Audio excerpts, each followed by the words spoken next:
Sammy Davis Jr. was doing his famous celebrity impressions on stage in 1959 when he saw someone in the audience walking with an unusual gait. Without thinking, he imitated the walk. The crowd of 800 people roared with laughter, but then Sammy saw the man's face, pure devastation as he ran out of the showroom crying. Sammy stopped the show mid-performance, ran after him, and discovered he was a Korean War veteran whose legs had been shattered by shrapnel.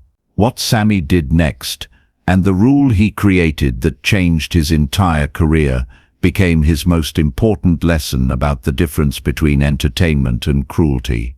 It was September 12, 1959, a Saturday night at the Sands Hotel in Las Vegas.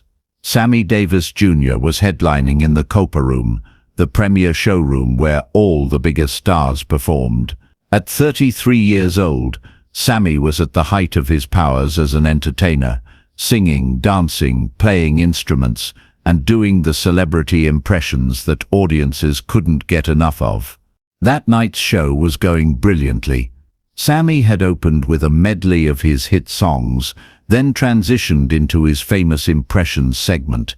He could mimic anyone: the gravel in Frank Sinatra's voice, the tough guy sneer of Humphrey Bogart, the breathy tenderness of Nat King Cole, the gravelly rumble of Louis Armstrong.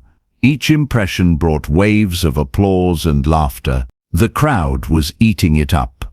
800 people packed into the Copa Room, drinks flowing, cigarette smoke creating a haze under the stage lights. Everyone having the time of their lives, watching one of the greatest entertainers in the world do what he did best. Sammy was about 45 minutes into his 90-minute show when he transitioned from his James Cagney impression to interacting more directly with the audience. He'd walk to the edge of the stage, point to people, make jokes, create those spontaneous moments that made live performance magical. That's when he saw the man. Someone in the middle section, maybe 10 rows back, stood up and began walking toward the aisle, presumably heading to the restroom. The man was middle-aged, Asian, wearing a dark suit, and he walked with a pronounced limp, his right leg swinging out to the side in an unusual gait, his whole body tilting to compensate. And Sammy, riding the high of a perfect show, surrounded by laughter and applause, did something he'd done 100 times before. He imitated the walk. It was spontaneous, unplanned, just a quick physical bit. Sammy swinging his own leg out to the side, tilting his body, exaggerating the movement for comic effect. Maybe 5 seconds total. The audience exploded with laughter, 800 people roaring at the unexpected physical comedy. Some people were laughing so hard they were wiping tears from their eyes. The band members were chuckling. Even the wait staff stopped to watch and smile. But Sammy saw something the audience didn't see. Or maybe they saw it and didn't care, caught up in the laughter. The man had stopped walking. He'd turned toward the stage, and on his face was an expression that Sammy would never forget. Pure devastation, not anger, not embarrassment. Something deeper, the look of someone whose deepest pain had just been turned into entertainment for 800 strangers.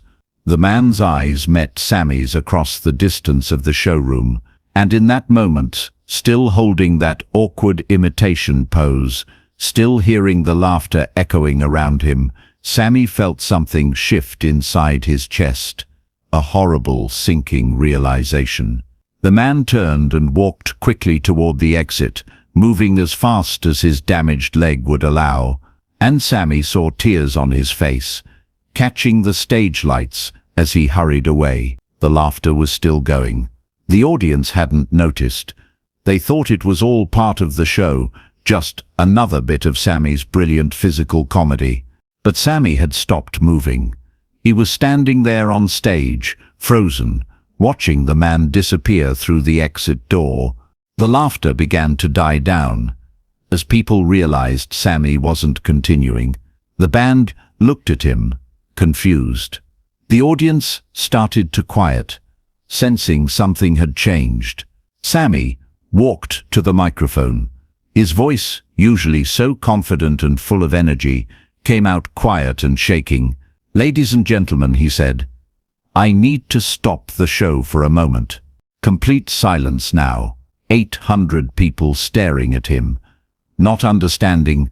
"I just did something terrible," Sammy continued. His eyes were filling with tears. "I just mocked someone in our audience. I imitated the way he walks. And you all laughed. We all laughed. But that man, whoever he is, he has a reason for walking that way. Maybe he was born with it. Maybe he was in an accident. Maybe he's in pain every single day. And I just made his pain into a joke for our entertainment." Some people in the audience shifted uncomfortably. Others looked down at their drinks. The realization of what they'd laughed at was settling in. "I need to find that man," Sammy said. "I need to apologize, so I'm going to ask you all to wait here. Please, give me a few minutes." He handed the microphone to the bandleader and ran off stage, still in his performance outfit, heading for the exit where the man had disappeared. Backstage, Sammy asked everyone he saw, security guards, wait staff, other performers, if they'd seen the man. Asian gentleman, dark suit, walks with a limp, just left crying. Nobody had seen where he went. Sammy ran outside to the parking lot, looking frantically. But it was a Saturday night in Vegas. The lot was full of people coming and going, cars pulling in and out. The man was gone. He went back inside, defeated. The audience was still waiting. He returned to the stage and spoke honestly. "I couldn't find him," Sammy said, his voice heavy with genuine distress. "So if that gentleman is still here, or if anyone knows him, please help me find him. I need to apologize. What I did was cruel, and it was wrong, and I'm deeply, deeply sorry." He paused, looking out at the now silent showroom. "I've spent my whole life trying to make people laugh. But tonight, I learned something important. Comedy should never come at the expense of someone's pain. Entertainment should never come from mocking what someone can't control. And I promise you all, I promise that man, wherever he is, I will never ever do that again." The audience sat in stunned silence for a moment. Then someone started clapping, slowly at first, then others joined in. But it wasn't the wild applause from earlier. It was something different, respectful, somber, acknowledging a moment of genuine humanity and accountability. Sammy finished the show, but his heart wasn't in it.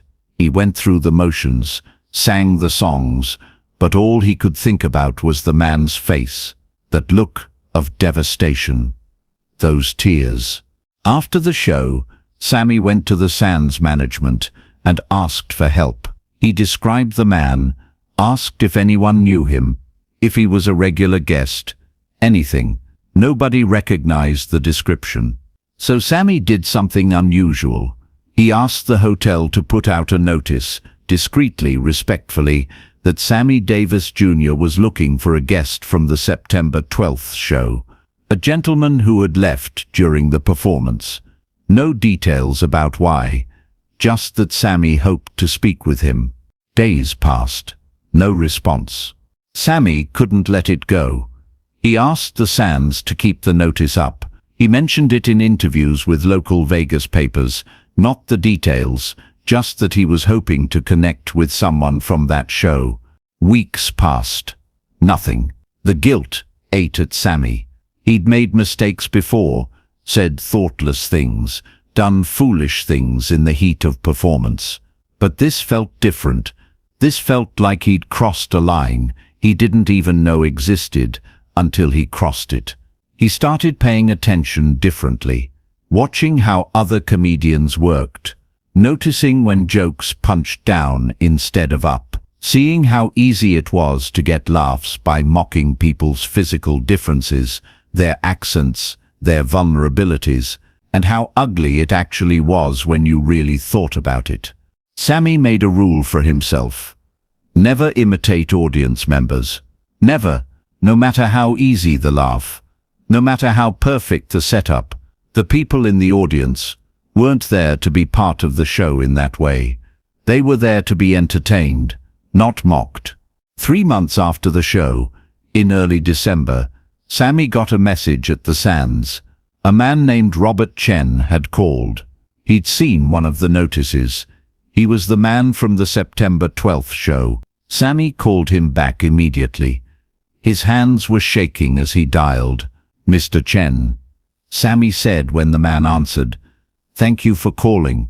I've been trying to find you for 3 months." There was a long pause, then Robert Chen's voice, quiet and careful. "I saw the notices. I wasn't going to call, but my daughter said I should. She said you seemed sincere." "I am," Sammy said. "More than I can express what I did. You don't need to apologize again." Robert interrupted. "You apologized on stage that night, in front of all those people. That took courage." "It took cruelty first," Sammy said, "before it took courage. Mr. Chen, can I meet you in person? I need to look you in the eye and tell you how sorry I am." They met 2 days later at a quiet restaurant away from the Strip. Robert Chen was 52 years old, a civil engineer who lived in Los Angeles and had been in Vegas for a work conference. He'd decided to catch Sammy's show because his daughter was a big fan. And Sammy learned the story he'd been dreading to hear. Robert had been a combat engineer in the Korean War. In 1951, his unit had been clearing a minefield when one of the mines detonated prematurely. Shrapnel had torn through both his legs. The field surgeons saved his legs, but couldn't save his normal gait. He'd lived with pain and difficulty walking for 8 years. "Every step hurts," Robert said quietly. "Every day, all day. But I can walk. I can work. I have a life. So, I'm grateful." "And I mocked it," Sammy said, his voice breaking. "In front of 800 people. You didn't know," Robert said. "That's not an excuse," Sammy replied. "I didn't need to know your story, to know that mocking someone's walk was cruel. That's what I can't forgive myself for. Not the not knowing, the not thinking, the assumption that someone's pain was material for my comedy." Robert was quiet for a moment. "The daughter I mentioned, she's why I came to your show. She loves your music. When I ran out crying, I felt like I'd let her down, like I'd ruined what should have been a good memory, because I was too sensitive." "No," Sammy said firmly. "No, you weren't too sensitive. You were hurt. I hurt you. That's on me, not on you." They talked for 2 hours. Robert told Sammy about the war, about learning to walk again, about building a career despite the pain and limitations. Sammy told Robert about growing up in vaudeville, about facing racism, about the times he'd been mocked for his size, his skin color, his missing eye. "We've both been on the receiving end," Sammy said. "That's what makes what I did even worse. I should have known better." Before they parted, Sammy asked Robert about his medical situation. Were there treatments that might help, surgery that could reduce the pain? Robert explained that there was a spinal surgery that might help. The shrapnel had also damaged nerves in his lower back, but it was expensive and not covered by his insurance. He'd learned to live with it. "How much?" Sammy asked. "Mr. Davis, how much?" Robert told him. It was substantial. Several $1,000s for the surgery, plus months of physical therapy afterward. "I'm paying for it," Sammy said. "All of it. Surgery, therapy, follow-ups, everything." "You don't have to." "I know I don't have to," Sammy interrupted. "But I'm going to." Not because it erases what I did. Nothing erases that. But because, if there's even a chance that I can help reduce the pain I mocked, then I'm taking it. Please let me do this. Robert's eyes filled with tears. Why? Because you gave me a gift that night, Sammy said. A terrible, painful gift. You showed me a line I didn't know I'd crossed. And now that I know where that line is, I can make sure I never cross it again. Let me give you something in return. The surgery happened in January 1960. Sammy paid for everything. The surgery itself, the hospital stay, the physical therapy, the medications, the follow-up appointments. He visited Robert in the hospital after the surgery, brought flowers, sat and talked. The surgery helped, not completely. Robert would always walk with some difficulty, would always have some pain, but it was better. Noticeably better. Over the following months, Sammy and Robert became friends. Real friends. Beyond the guilt and forgiveness. Robert's daughter got to meet Sammy and nearly fainted with excitement. Sammy sent tickets whenever he performed in LA, so the Chen family could come see him. And Sammy kept his rule. For the remaining 30 years of his career, he never imitated an audience member again. Not once. Other comedians would do crowd work, would riff on people in the front row, would make fun of someone's outfit or accent. Sammy never did. When other performers asked him about it, he'd tell them a version of the story. I learned the hard way that the people in the audience aren't material. They're people who paid to be entertained, not mocked. The line between making someone laugh and making them cry is thinner than you think. And once you make someone cry, you can't unlive that moment. In 1985, in one of his last major interviews, Sammy was asked about the biggest mistake of his career.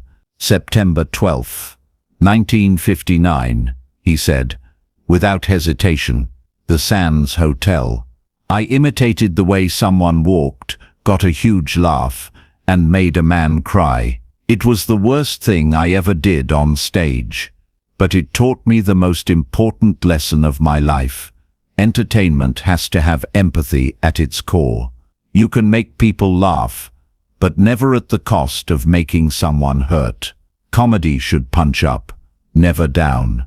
And people's pain, their physical limitations, their vulnerabilities, the things they can't control, those are never ever appropriate targets for a joke. What about Robert Chen? The interviewer asked. Are you still in touch? Sammy smiled. He's one of my dearest friends. His daughter is married now, has 2 kids of her own. I'm Uncle Sammy's to them. Robert says I changed his life with the surgery. But the truth is, he changed mine by showing me who I never wanted to be again. When Sammy Davis Jr. died in 1990, Robert Chen was at the funeral. In his eulogy, Robert said something that made everyone in attendance stop and think. Sammy Davis Jr. was a great entertainer, but what made him truly great was that he was willing to stop being an entertainer for a moment, to be a human being, to admit a mistake, to change, to grow. Most people, when they hurt someone, they make excuses or forget about it. Sammy never forgot. He turned a moment of cruelty into a lifetime of consciousness. That's the Sammy I want people to remember. If this story of accountability, growth, and the courage to change moved you, make sure to subscribe and share this with someone who needs to hear that our worst moments don't define us. How we respond to them does. Have you ever had to confront a moment when you hurt someone without meaning to? How did you make it right?